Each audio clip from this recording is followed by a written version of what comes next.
এই গরিব হালকু এখনো তার ওই ভাঙাচোরা অটো চালাচ্ছে। ওর যোগ্যতা তো এটুকুই। আরে রে গরিব হাল্ক, দূরে সর, আমার নতুন বাইকটা নোংরা করিস না। এই জমিদারের মেয়েটা বড্ড দেমাগ দেখায়। একদিন এমন গাড়ি কিনবো যে পুরো গ্রাম দাঁড়িয়ে দেখবে।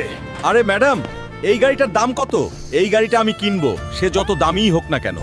আরে হালকু, এটা বুগাতি গাড়ি। পুরো বাংলায় কেউ এত দামি গাড়ি কেনেনি। তুই গিয়ে তোর ওই লক্কর ঝক্কর অটো চালা।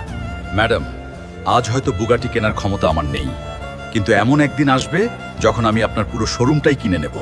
আমাকে যে কোনো ভাবে বুগাটি কিনতেই হবে, কিন্তু বুগাটি কিনতে তো 30 কোটি টাকা লাগবে। এত টাকা আমি কোথায় পাবো? সবাই শুনুন, যে এই এক চোখা কোবরা পাহালওয়ানকে হারাবে সে পাবে পুরো 100 কোটি টাকা।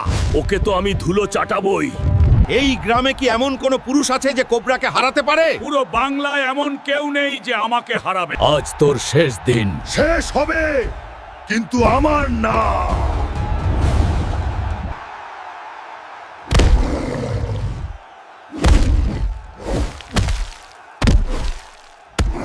বন্ধুরা, আমাকে এই কোবরা পাহালওয়ানকে হারাতে সাহায্য করুন। আপনারা এই ভিডিওটি লাইক আর সাবস্ক্রাইব করুন, এতে আমি পাহালওয়ানকে হারানোর শক্তি পাই।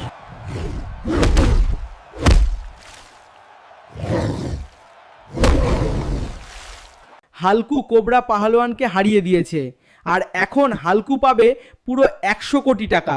আমার যোগ্যতার কথা বলেছিলেন না? এই নিন 100 কোটি টাকা। প্লিজ আমাকে তোর গার্লফ্রেন্ড বানিয়ে নে না। আবে জমিদারের মেয়ে, এই দেখ 30 কোটির বুগাটি। এটা স্বপ্নে দেখারও যোগ্যতা তোর নেই।